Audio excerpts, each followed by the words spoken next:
Number system নিয়ে এত প্যারা খেলে চলবে? বইয়ে আমরা দেখি অনেকগুলো নিয়ম, তাই না? কিন্তু পুরো নাম্বার সিস্টেমকে আসলে তিনটা নিয়মে ভাগ করে ফেলা যায়: ডেসিমাল টু অ্যানিবেস, অ্যানিবেস টু ডেসিমাল, আর একটা নিয়ম অ্যানিবেস টু অ্যানিবেস। ডেসিমাল থেকে বাকি তিনটা সংখ্যার রূপান্তর দেখবো এখন আমরা। যে কোনো একটা সংখ্যা ধরে 24.24, এটাকে তিনটা সংখ্যা নিতে হবে। চলো বাইনারি দিয়ে শুরু করি। দশমিকের আগে 24 কে আমরা যে সংখ্যায় রূপান্তর করবো বাইনারি, সেই 2 দিয়ে ভাগ করব। ভাগফল তো ছোটবেলা থেকে শিখে আসছি, ভাগ করলে এরকম জিনিসপাতি হয়। এখন এই যে ভাগফলটা এখানে লিখতে হবে, এন্ড ভাগশেষটা এইভাবে লিখে দিতে হবে। এন্ড তারপর প্রসিডিউরটা হচ্ছে কন্টিনিউয়াসলি আগায় যেতে থাকবে। এবং লাস্ট গিয়ে সবাই ভুল করে সেটা হচ্ছে এভাবে কন্টিনিউয়াসলি প্রসিড করতে করতে এই যে লাস্টের আগের মুহূর্ত, এবং সবার লাস্টে যায় যেটা ভুল করে সেটা হচ্ছে মেবি মনে করে 1 কে আর 2 দিয়ে ভাগ করা যায় না, বাট যায়, কিন্তু লাস্টে ভাগশেষ টাইপ করে থাকে। এবং অ্যান্সার লাইক টাইমে নিচ থেকে উপরের দিকে লিখবো। এবং বাকি দুইটা ক্ষেত্রে অক্টাল এবং হেক্সাডেসিমালের ক্ষেত্রে সেম ভাবে কাজ করবে। দশমিকের পরের 0.24 কে নিয়ে যখন আমরা কাজ করব, এবং বাইনারিতে যেহেতু রূপান্তর করছি আমরা, সো 0.24 কে বাইনারি 2 দিয়ে হচ্ছে গুণ করব, এবং দুইটা জিনিস লিখবো, একটা হচ্ছে ভগ্নাংশ এবং পূর্ণ সংখ্যা এইভাবে। এবং 2 দিয়ে গুণ করলে ফার্স্টে কি হয় 0.48, কিন্তু কোনো পূর্ণ সংখ্যা থাকে না। এই 48 কে আবার এখানে নিয়ে আসতে হবে, আবার 2 দিয়ে গুণ করব, 0.96 হয়, এবং কোনো পূর্ণ সংখ্যা আসে না। এরপর 96 কে 2 দিয়ে গুণ করলে ডেফিনেটলি পূর্ণ সংখ্যা একটা আসে, সেটা হচ্ছে 1। এবং একে যদি আবার 2 দিয়ে গুণ করি আর একটা পূর্ণ সংখ্যা আসে, এবং কন্টিনিউয়াসলি চলতে থাকে। এটা কত পর্যন্ত চলবে? অসংখ্য পর্যন্ত চলতে পারে, বাট আমরা যে কোনো ঘর নিলেই হবে। এখানে উপর থেকে নিচ পর্যন্ত most significant digit and less significant digit.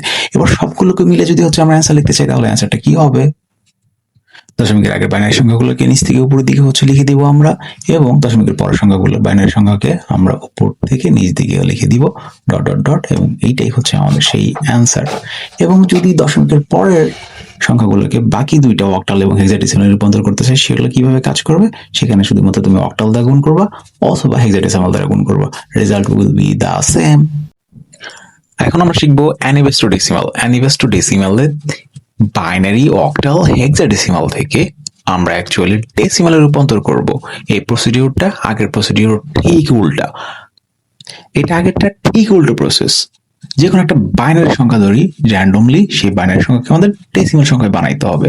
ফার্স্টের এই সংখ্যাটা নিয়ে আসবো, তার সাথে এই যে বেস আছে সেই বেসটা গুণ করব, এরপর যোগ করে আবার পরের সংখ্যাটা নিয়ে আসবো, বেস গুণ করতে থাকবো, কন্টিনিউয়াসলি প্রসিডিউর চলতে থাকবে। সব থেকে ইম্পর্টেন্ট হচ্ছে কোথায় দশমিক আছে।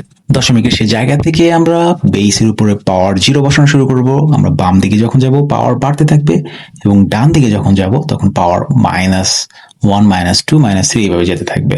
এবং তারপরে কাজ ক্যালকুলেশন, সেই পার্টটা তোমাদের। এরপর চলো অক্টাল সংখ্যাকে নিয়ে কাজ করি। সেম হবে, প্রথম সংখ্যাটাকে নিয়ে আসতে হবে, তার সাথে বেস গুণ করতে হবে, এরপরে দশমিক পর্যন্ত যেতে হবে। দশমিক পর্যন্ত গিয়ে ওখান থেকে 0, তারপরে 1, ডান দিকে তুমি -1, -2 পর্যন্ত যাবে। এরপরে অ্যান্সারটা তোমার কাজ বের করা। চলো এখন একটা হেক্সাডেসিমাল সংখ্যা নিয়ে কাজ করি। এবং হেক্সাডেসিমাল সংখ্যার এই যে এ আর বি চলে আসছে না, এ বি এ ডি, এই জিনিসপাতিগুলো কখন বললো না যে হচ্ছে পারো না।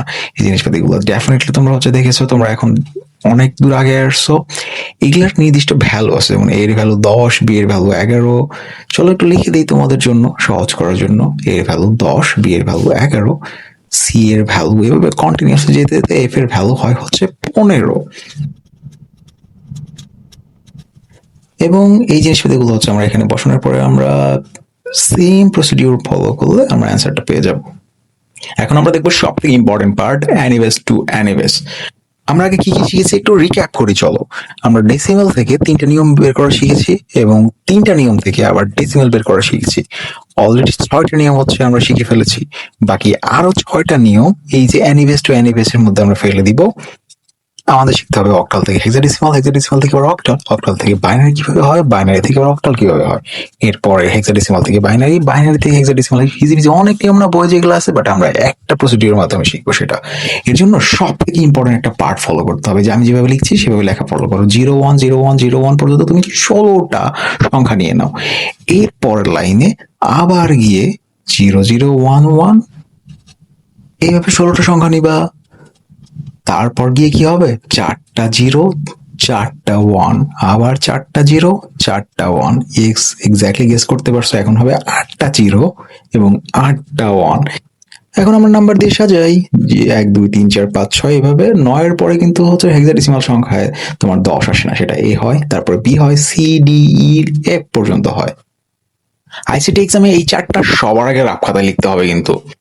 এখন এদিকে মনোযোগ দাও, অক্টাল সংখ্যাকে রিপ্রেজেন্ট করতে 3টা বাইনারি ডিজিট লাগে এবং হেক্সাডেসিমাল সংখ্যাকে রিপ্রেজেন্ট করতে 4টা বাইনারি ডিজিট লাগে। এটা দিয়ে কি হবে? এটা দিয়ে বাকি যত নিয়ম আছে সবগুলো হচ্ছে আমরা করে ফেলতে পারবো। চলো আমরা সেটা দেখি।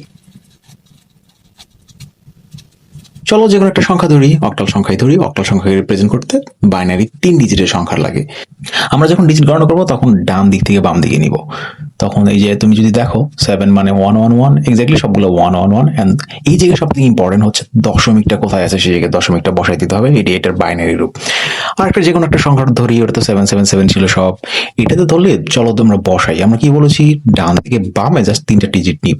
সেই ডিজিটগুলো যদি আমরা বসাই দিই তাহলে এক্স্যাক্টলি কি কি আসবে দেখো, এরকম এরকম একটা ভ্যালু আসবে। এবং লাস্টে গিয়ে কি করবো আমরা জানো? লাস্টে গিয়ে এই যে দশমিক আছে না, দশমিকটা খুবই ইম্পর্টেন্ট পার্ট এখানে। কারণ এই দশমিকটা বসাইতে হবে। অ্যান্ড এইভাবে হচ্ছে আমরা এই অক্টালের বাইনারি ভ্যালুটা পেয়ে যাব। এরপর চলো একটা বাইনারি থেকে অক্টালে রূপান্তর করা যায় কিনা দেখি। তো আমি র্যান্ডম যে কোনো একটা সংখ্যা ধরতেছি, এটা কিন্তু বইয়ের সাথে কানেক্টেড না। যে কোনো জায়গায় আমি দশমিক বসাই দিলাম, দেখি তো এটা আসলে অক্টাল কোনো ভ্যালু দেয় কিনা। দশমিক থেকে স্টার্ট করব, 3 ঘর করে হচ্ছে মার্ক করবো আমরা ডানে এবং বামে। এবং মার্ক করার টাইমে কোনো ঘর যদি 3 ঘর মিসিং হয়ে যায়, তখন আমরা জানি দশমিকের ডানে তুমি যদি 0 0 নাও তার ভ্যালু কোনো চেঞ্জ হয় না। এবং দশমিকের বামে তুমি যদি এক্সট্রা 0 0 নাও তাহলেও কোনো ভ্যালু চেঞ্জ হয় না। কেন? কারণ তোমাকে আমি ধরো 500 টাকা দিলাম, 500 টাকার আগে 2টা শূন্য লিখে দিলাম, 3টা শূন্য লিখে দিলাম, তোমার কি খুব মন ভালো হয়ে যাবে? না, ডেফিনেটলি না। চলো এখন মানগুলো বসানোর চেষ্টা করি। মানগুলো যদি তুমি এখান থেকে নিয়ে এসে বসাও, এর জন্য বলছি এটা রাফ খাতায় ডেফিনেটলি লিখতে হবে, কারণ বাকি 6টা নিয়মের সাথে কানেক্টেড। এখন তুমি জানো কি কি হবে। এবং এটা সব থেকে ইম্পর্টেন্ট পার্ট হচ্ছে তুমি দশমিকটা কোথায় বসাবা। দশমিকটা এক্স্যাক্টলি ওই যে ঘরটা আছে 5 এর পরে, সেখানে দশমিকটা বসবে। চলো এখন একটা হেক্সাডেসিমাল সংখ্যা নিয়ে কাজ করি। হেক্সাডেসিমাল সংখ্যা রিপ্রেজেন্ট করতে 4 ঘরে কিন্তু বাইনারি ডিজিট লাগে। এখন তাহলে 4টা ঘরেই নিব আমি প্রত্যেকটা জায়গায়। এর ভ্যালু কত দেখো, এই পুরোটা না, এটা আমি লিখে দিই চলো। এরপর বি এর ভ্যালু কত, এই যে 4টা ঘর। এরপর সি এর ভ্যালু কত, এই যে 4টা। আবার ওটা তো সেমই হবে, সো এটার অ্যান্সার তুমি বের করতে পারো ডেফিনেটলি। চলো একটা র্যান্ডম আমরা বাইনারি সংখ্যা নেই, যে কোনো একটা বাইনারি সংখ্যা। আমি তো হিজিবিজি নিচ্ছি ইচ্ছা মতো। এখন চলো দেখি এটার হেক্সাডেসিমাল সংখ্যাটা কেমন। হেক্সাডেসিমাল সংখ্যার জন্য 4 ঘর করে আমাদের কানেক্ট করতে হবে। 4 ঘর করে কানেক্ট করে ফেলো। যদি কোনো ঘর মিসিং থাকে সেই ঘরের জন্য এই যে আমি এখানে শূন্য দিলে কোনো সমস্যা নাই। এরপরে এটা তো মিলেই গেছে, ফাইন। সো এখন ঘরগুলো এখান থেকে খোঁজো। আমি কিন্তু নাম্বার মুখস্থ করি না, কিছু কিছু নাম্বার মুখস্থ, যেমন হচ্ছে যে এই জিনিসপাতিগুলা লাস্টে 2টা 1 হলে 3 হবে, তারপর এটাও হচ্ছে 3 হবে, এইটা হচ্ছে তোমার মোস্ট প্রবাবলি তুমি এখান থেকে বের করে নিতে পারবা। এবং সব থেকে ইম্পর্টেন্ট হচ্ছে এখানে দশমিকটা কোথায় বসাচ্ছ, সেইটা সব থেকে ইম্পর্টেন্ট পার্ট। সো এটা অ্যান্সার তো তুমি দেখতেই পাচ্ছ, সো অ্যান্সার তুমি বের করে ফেলো। চলো আর একটা নিয়ম দেখি। একটা 5cd ডট ধরো 4d নাও। ও আচ্ছা, একটু মেনশন করে দিই, 4D নিয়ে কিন্তু আমাদের একটা ভিডিও আছে, আমাদের পেজে একটু ঘুরে আসো। এরপর 4 ডাইমেনশন নিয়ে আর কোনো কনফিউশন থাকবে না। চলো এখন থেকে ম্যাথটা করি। ম্যাথের জন্য দেখো এই যে 4টা করে ডিজিট লাগবে না, সো 4টা করে বাইনারি ডিজিট হচ্ছে নিয়ে আসো, এখানে বসায় দাও। সি এর জন্য কি হবে, ডি এর জন্য কি হবে, এটা যেহেতু রাফ করে রাখবা, সো এটা মুখস্থ করার কোনো দরকার নেই, এত প্যারা খাওয়ার মানে আছে কোনো লাইফে। এরপর এটা বসাই দিবা। এখন দেখো সব থেকে ইম্পর্টেন্ট পার্ট, সেটা হচ্ছে আমরা জানি প্রতি অক্টাল ডিজিটের জন্য 3টা করে বাইনারি ডিজিট লাগে। সো 3টা করে বাইনারি ডিজিট ওটা মার্ক করে ফেলো তোমরা। এই যে মার্ক করলাম, এটা মার্ক করলাম, পারফেক্টলি মিলে গেছে। এখানে না মিলে গেলে যেটা করবো, এখানে একটা শূন্য দিলে কোনো সমস্যা নেই। এরপর হচ্ছে দেখে দেখে বসায় দাও কি কি হবে, কি কি হবে।